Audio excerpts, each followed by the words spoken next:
जगन्नाथपुरी के एक भक्त की कथा है। एक भक्त था, उसके स्वप्न में जगन्नाथ जी आते थे। वो इतना रोता था मंदिर के बाहर खड़े होकर के।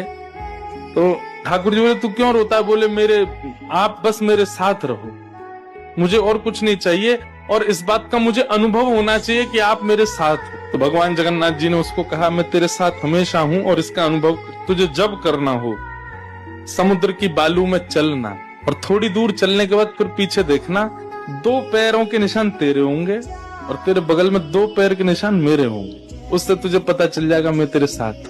अब तो वो रोज जाता, समुद्र के तट पर चल के देखता, थोड़ी दूर चलता तो 2 पैर के निशान उसके और बगल में छोटे छोटे छोटे चरण भगवान के।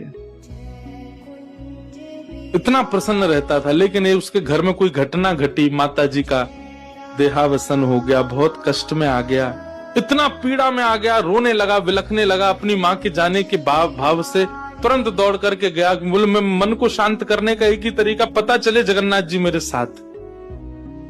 अत्यंत पीड़ा में था। जैसे ही समुद्र के तट पर चल रहा था, रो रहा था बहुत तेज तेज। पीछे मुड़ करके उसने देखा तो 2 ही पैरों के चिन्ह थे। जगन्नाथ मंदिर के बाहर जाकर बोला, मैं समझ गया, मेरी माँ का देहावसन इसलिए हुआ क्योंकि आप मुझे छोड़ के चले गए हो। अब आप मेरे साथ में नहीं हो। आपने कुछ दिन मेरा संग किया, उसके बाद मुझे अकेला छोड़ दिया। नाथ, आप ऐसा कैसे कर सकते? मुझसे क्या अपराध हुआ? रोने लगा, बिलखने लगा। जगन्नाथ जी रात्रि में फिर स्वप्न में आए। क्यों रो रहा था? बोले, नाथ, आप मेरे साथ थे हमेशा, और आज आप मेरे साथ नहीं थे। मैंने जाके देखा 2 ही चरण चिन्ह थे, और आज ही मेरी माँ का भगवत धाम गमन हो गया। इसका मतलब आपने मुझे त्याग दिया ना? मुझसे कोई अपराध हुआ है? भगवान बोले, नहीं। तो फिर आज आपके चरण चिन्ह क्यों नहीं थे?